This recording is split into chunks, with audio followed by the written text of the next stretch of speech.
آج پیر بھی کہتا ہے بس میرے مرید ہو گئے تم سیدھے جنتی ہو، اور مرید بھی کہتا ہے کہ ٹھیک ہے ہمارا پیر بڑا اونچا میں لے جائے گا۔ اللہ اکبر، حضور سے بڑا پیر کوئی نہیں، صحابہ سے بڑا مرید کوئی نہیں۔ 30 اصحاب سے ملا ہوں، 30 کے 30 ہی ڈرتے تھے ہمارا خاتمہ ٹھیک۔ دیکھو حضرت ابو بکر رضی اللہ تعالیٰ عنہ کو میرے حضور نے کہا نا، ابو بکر فی الجنہ، عمر فی الجنہ، عثمان فی الجنہ، علی فی الجنہ، طلحہ فی الجنہ، ان کو جنت کی بشارت دی ہے۔ لیکن صدیق اکبر کیا کہہ رہے ہیں؟ اللہ اکبر، ایک چڑیا کو دیکھ کے، اے چڑیا تجھے موج ہے، ایک شاخ سے اڑتی ہے دوسری شاخ پہ بیٹھ جاتی ہے اور تیرا حساب بھی نہیں ہوگا، پھنسے تو ہم ہیں جن کا حساب ہوگا۔ یہ وہ کہہ رہے ہیں جن کو حضور کی زبان سے یہ لفظ ملے ہیں، ابو بکر فی الجنہ، ابو بکر جنت۔ اللہ اکبر، عثمان غنی رضی اللہ تعالیٰ عنہ قبر پہ کھڑے رو رہے قبرستان میں، تو کسی نے کہا یہاں رو رہے ہو؟ کہا میرے حضور نے کہا تھا کہ آخرت کی پہلی منزل قبر ہے۔ اللہ اکبر، یہ وہ ہے جن کو بشارتیں دی گئی، جن کے عمل، جن کے کام اور جن کی محنتیں اور دین کے لیے خدمات کسی ترازو پہ تولی نہیں جا سکتے۔ اور صحابی کا عمل، صحابی ایک مٹھی جو خیرات کرے، روایت میں آتا ہے ایک مٹھی جو خیرات کرے، اور بعد میں آنے والا احد پہاڑ جتنا سونا خیرات کرے، صحابی کا عمل پھر بھی زیادہ ہے۔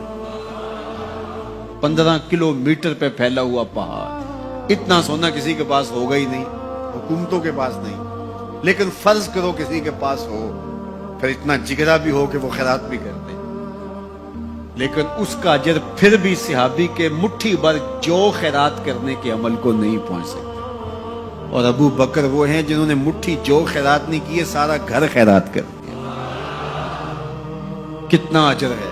لیکن پھر بھی کہا کہ چڑیا تجھے موج ہے، ایک شاخ سے اڑ کے دوسری شاخ پہ بیٹھ جاتی اور تیرا حساب بھی نہیں ہوگا، پھنسے تو ہم ہیں جن کا حساب ہوگا۔ یہ وہ لوگ ہیں جن کی زندگیاں تقوی میں گزری، تتجافا جنوبہم عن المضاجع، ان کی کروٹیں بستروں سے الگ رہتی تھی۔ ہم تو جی بھر کے سوتے ہیں، لیکن ان کی کروٹیں خوف خدا کی وجہ سے بستروں سے الگ رہتی تھی۔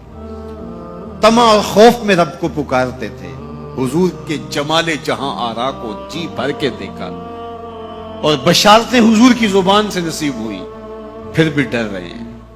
تو ابھی ملیکہ کہتے ہیں کہ میں 30 اصحاب سے ملا ہوں، ہر شخص ڈاڈا فکر مند تھا آخر ٹھیک ہو جائے، انجام بخیر ہو جائے۔